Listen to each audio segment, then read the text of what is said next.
So at that time, still with Nyash, finishing 2018, we shoot and release Free, and then we also do Finyo.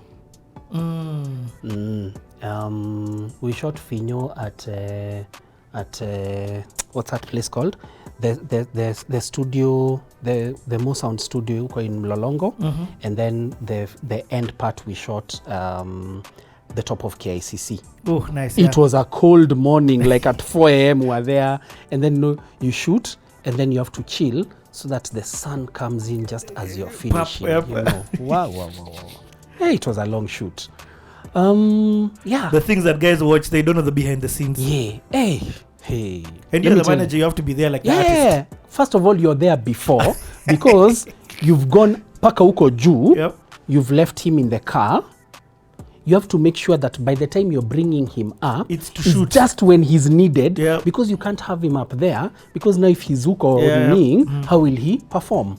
Then, now the beauty about working with a production company like AMP, Akina Tony and his colleague Pendu, is they think of such things as making sure there's enough blankets and jackets. The catering people have brought tea, a lot of tea, you know. Then even just below the helipad, the floor just below, we have a room where we can chill there, you know. So just comfort. But it was a beautiful shoot. So Tony has also shot that one. Tony Absolute Media Pictures. He shot that one. He also shot Free. Yes, he also shot Free. Yeah. He also shot Free. And the Free looked like a nice one take. Yeah. In fact, was it? And he shot Aminia. Yeah. He shot. Did we shoot Free? Wait. Did we shoot? I'm trying to remember. No, it was different. I thought we had shot together with Kebs, but no, it was at a different place.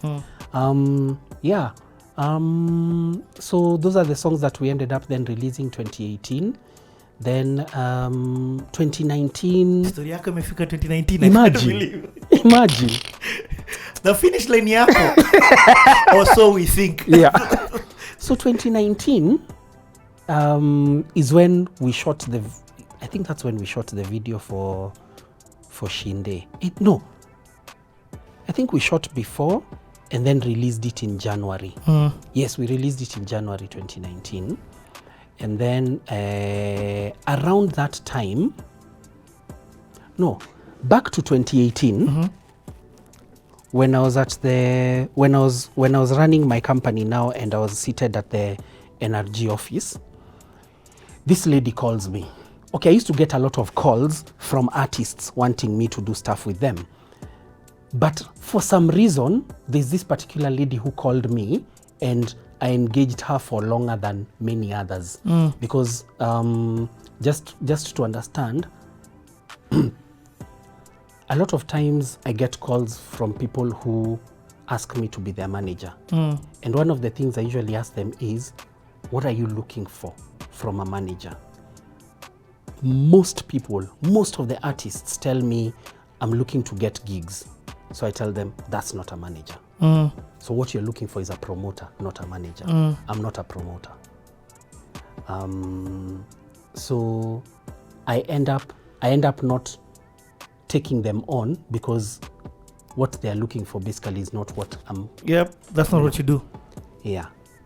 But I always tell them, as a manager, I can build your brand to the point where those calls will come. You won't need a promoter.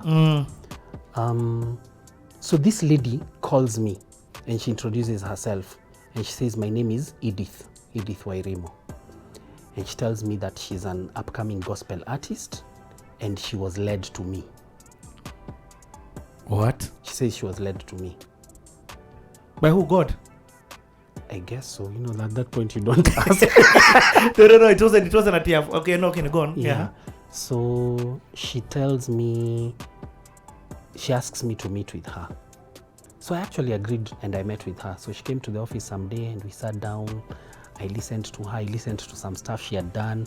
So she had also done a song with some producer, but she was having challenges. So what we did was I got her to we got another studio where she went and did it. It was a beautiful song. It's a song called Overcome. Video is on YouTube. I paid for the studio, I paid for the video. She paid a bit for the video also, but I paid quite a considerable amount for the video. What? Yeah. Edith Wairimo. I liked her. Like, okay, in my head, this was going to be, this was you're in and it now, gospel.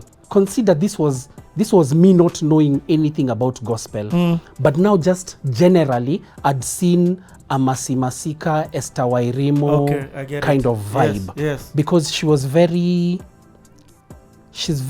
worship music kind of, and then she's young, energetic. So I was like, it's easy to mold. It's easy to say, let's try this, try this, And from an outside perspective, you understand it well. Yeah, from an A&R business perspective, this is what sometimes guys can say, God has told me to write a song. You're like, but this song that you're telling me that God has told me to write, it sounds work. You get it? And it's hard to tell it from, but when you're just from the basis of it was sung like this, it was not done like this, use this producer, look at how it's worked, it's different. Yeah. So Achik has like 20 songs right now. Like, she's really, and we broke off at some point, and I'll explain why. This 2019, a lot of things happened.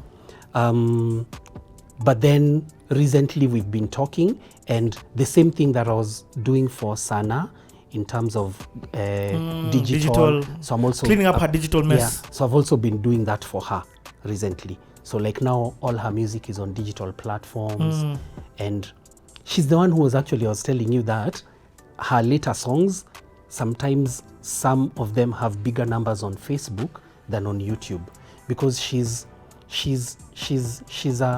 a worship singer. So on Sundays she has an audience that she goes live on Facebook when she's at church. So they keep on following her there. So then she gets more numbers there. That's crazy. Yeah. But then also the fact that she's monetized her Facebook. Yeah. Big up. Yeah.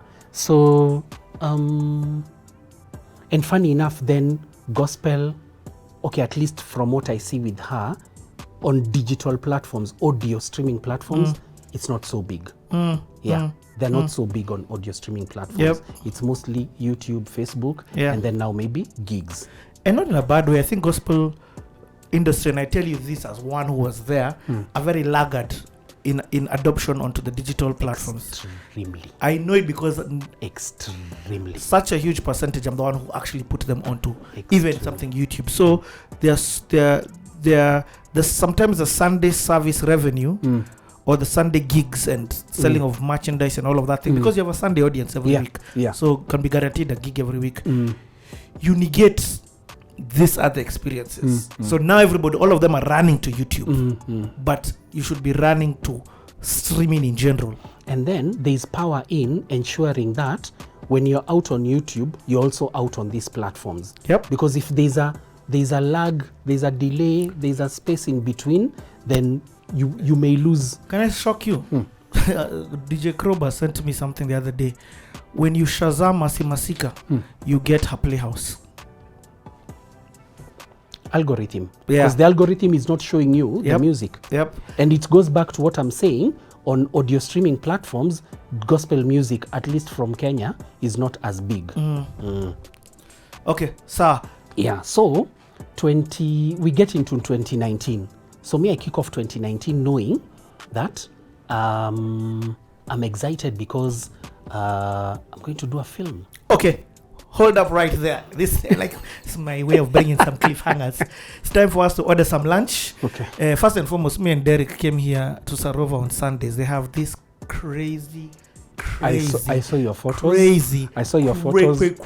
Crazy. I saw your branch. photo, and when I saw it, I was like, yes, I'll be there on Tuesday.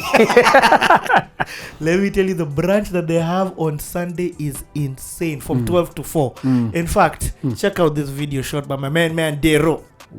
While us guys, let's order some lunch. Sawa.